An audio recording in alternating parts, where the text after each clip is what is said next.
Chewie, I think you either said it yourself or it was the piece you read about it doesn't matter if a media is biased. It matters if they're accurate. I fully agree with that. That was from Gary Lineker. And have taken it on board because I saw a story the other day talking about Mikey Sherman on Q&A interrupting the guest 12, 14 times. Yet when another guest was on, they never got interrupted once. And I'm like, well, so was the person that was interrupted a lot telling the truth? Were they answering the question? Were they needing to be redirected? Interrupting versus not interrupting is not a demonstration of bias. You know, being accurate is what you need to do. And if she needed to redirect people, it was Paul Goldsmith, wasn't it? Redirect him or ask him again, or if he was saying something untruthful, that's fine. Accurate is more important. Like, being biased doesn't mean that you interrupt someone 5 times and another person not at all, right? That's not bias. Bias is actually when you won't accept accurate answers and try and spin it. So that's what they're having a talk about, right, in this conversation. The other thing that I think there is a beautiful bit here that just explains to everybody who Nicole McKee is and where she gets her information from. Because she reveals in this Chewie that she doesn't have a TV and she doesn't watch TV. So where does she get her news from? She gets her news from the internet.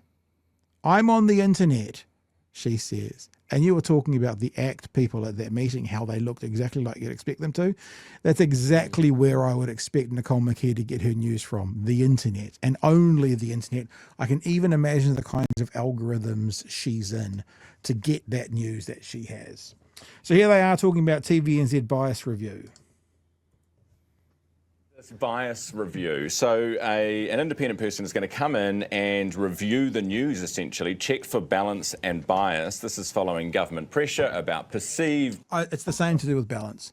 Balance is not accurate. Balance doesn't matter. And the example that we often use, which is easy, is global warming, climate change.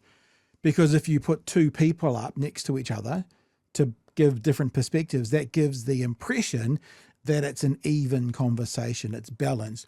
Whereas the truth is, you should have 9 commentators or scientists on one side and 1 on the other. That would actually be accurate, but it would look imbalanced. So that's why this thing about balance, balance doesn't matter and bias doesn't matter. Being accurate and truthful matter.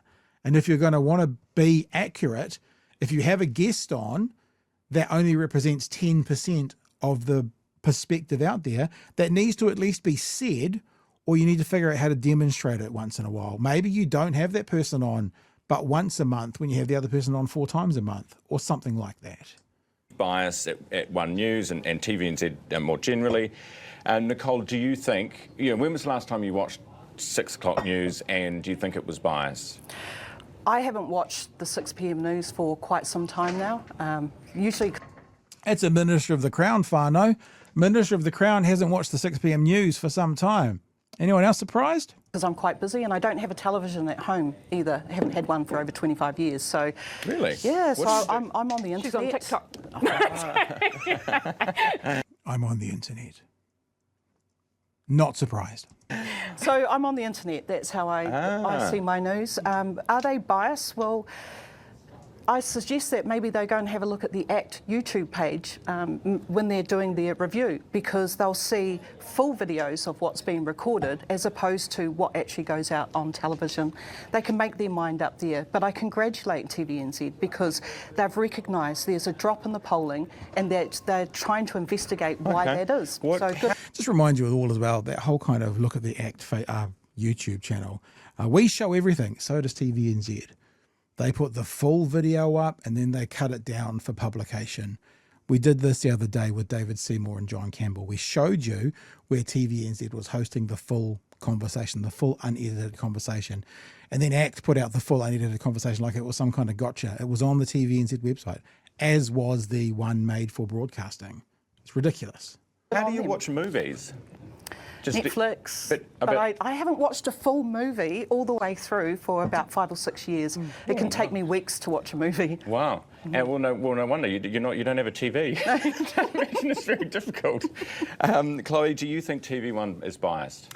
I think that we need to take a step back and look at the whole media ecosystem. And look, the facts are that a majority of New Zealanders do have a bit of a crisis of trust in our media landscape. So I think it is a good thing that we are asking questions here.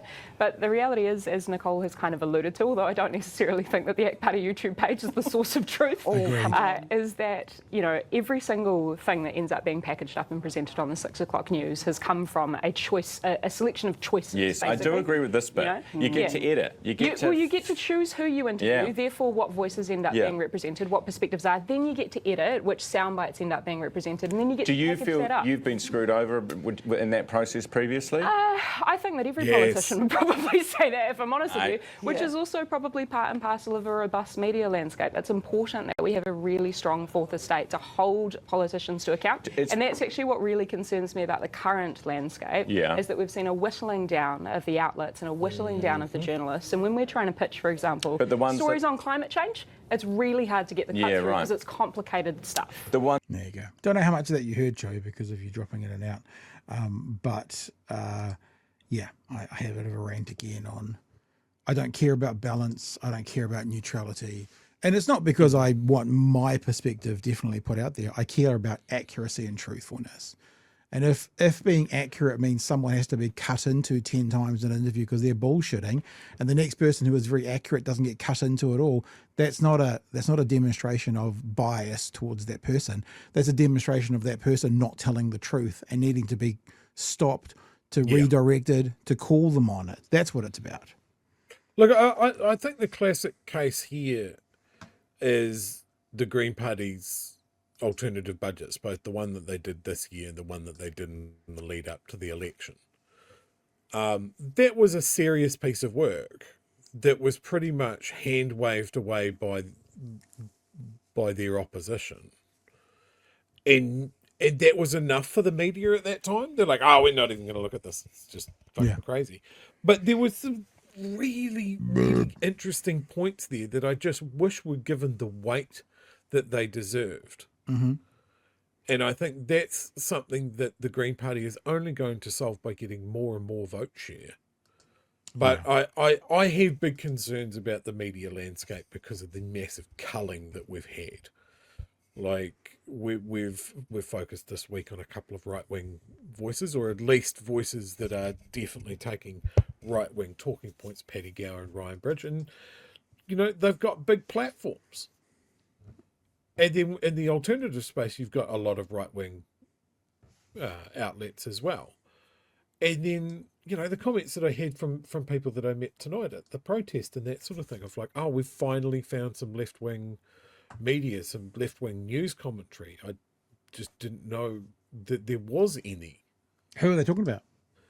They're talking about us, Pat. What? And they're talking about Bomber, and they're talking about Mountain Tui, and they're talking about Paul Barlow. And we are all doing our own thing on the smell of Patreon fan donations and oily rags. And Jacinda. Remember that brown envelope from Jacinda every week? Oh, I don't like to be gauche and bring that up all the time. Okay. But yeah, there is something wrong in our media landscape, and I think there is just not the bodies out there. It's too easy to get stuff past them at the moment, and I think that's showing in the stories that we have and the time that is being spent on these issues. Like if it's 1 or 2 days and then it's on to the next thing. Like if a politician can outlast that, which most of them can, then they're home free.